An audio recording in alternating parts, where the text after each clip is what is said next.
হুট করে বৃষ্টি শুরু হলো, বলো তো এবার কি করি? বৃষ্টি হলে তো আমার তরমুজ নষ্ট হয়ে যাবে।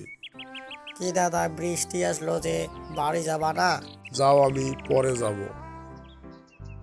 দেখো, বৃষ্টি শুরু হলো, তাও আমার উনি বাড়ি আসার নাম নেই। এই দেখো, জসিম বাড়ি চলে আসলো। কই গিন্নি, কই গেলা? এই তো আমি সাজাগোজো করতেছি। তুমি কি সাজাগোজা ছাড়া আর কিছু করতে পারো না? তুমি তো জেনেই বিয়ে করছো আমি কোনো কাজ করতে পারি না। কেবল তোমার বাড়ি আসার সময় হলো, কতক্ষণ ধরে বৃষ্টি হচ্ছে, তোমার তো ঠান্ডা লেগে যাবে। ওই আস্তে আস্তে দেরি হয়ে গেল। বৃষ্টির দিন দেখে খিচুড়ি রান্না করেছি, চলো খেয়ে নেই। ওরে আমার লক্ষ্মী বউটা, কিরে করিম, কতদিন আর এভাবে কষ্ট করে জীবনযাপন করবি? দেখ, তোর ছোট ভাইকে আমার কাছ থেকে কীটনাশক নিয়ে জমিতে প্রয়োগ করে কিছুদিনের মধ্যে লাভবান হলো, তুইও নিয়ে গিয়ে প্রয়োগ কর। না ভাই, আমি আমার জমিতে এসব করতে পারবো না। মাটি হলো আমাদের মায়ের মতো, আমি এই কাজ করে আমার জমিকে নষ্ট করতে পারবো না। এই করিমকে দিয়ে ওর জমিতে যদি একবার কীটনাশক প্রয়োগ করাতে পারি তাহলে গ্রামের সবাই কীটনাশক নেবে। যেমন করে হোক করিমকে রাজি করাতে হবে। কই গো বউ, কই গেলা? এই তো আমি, কি হলো বলো? মনে হয় এবারও তরমুজে ভালো ফলন হবে না, আবার মনে হয় তরমুজে লস খাবো। আমি তরমুজে কীটনাশক দেই না বলে ব্যাপারীরা কেউ আমার তরমুজ নেয় না। তা তুমি জসিমের মতো তরমুজে কীটনাশক দিবা? জসিমের কীটনাশক দেওয়া তরমুজ সব ব্যাপারীরা কেনার জন্য প্রস্তুত, তাও আবার চড়া দাম দিয়ে। তুমি সব কি বলতেছো গিন্নি? আমাদের এত সুন্দর জমিতে কীটনাশক দিয়ে আমি জমির উর্বরতা নষ্ট করে ফেলবো? যারা জমিতে কীটনাশক ব্যবহার করতেছে তাদের জমি কিছুদিনের মধ্যে ফসল দেওয়া বন্ধ করে দিবে।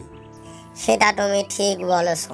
তোমার বিয়ে হওয়ার পর থেকে তোমার কিছু কিনে দিতে পারিনি, তোমার কোনো শখ পূরণ করতে পারিনি, ভালো মন্দ কিছু খাওয়াতে পারিনি। এসব তুমি কি বলতেছো? কখনো আমি তোমাকে কিছু বলেছি? তোমাকে আমি কোনো অভিযোগ দিয়েছি? একদিন সব ঠিক হয়ে যাবে, আমরাও ভালোভাবে জীবন যাপন করব। দাদা, এবার তো দেখছি তোমার ফসল আগের তুলনায় অনেক ভালো হয়ে গেছে।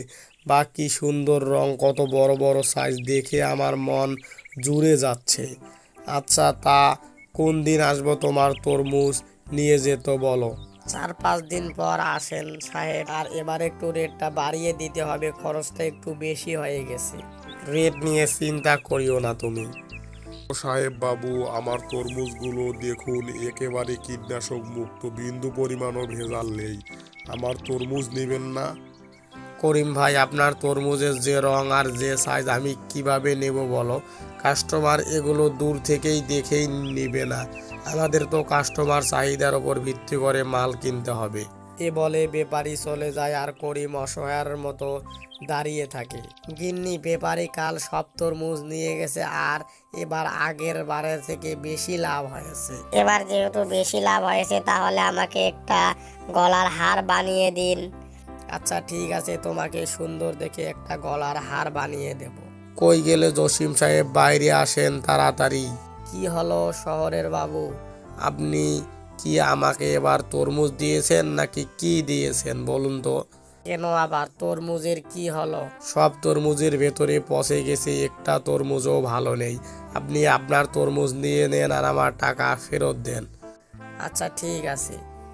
এভাবেই এই বছর চলে যায়, আর পরের বছরের কীটনাশক দেওয়া জমিতে বিন্দু পরিমাণ ফসল হয় না।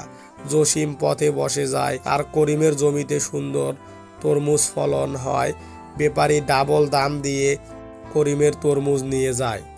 আজ 2 দিন ধরে ঘরে চাল নাই, না খেয়ে মনে হয় মরে যেতে হবে।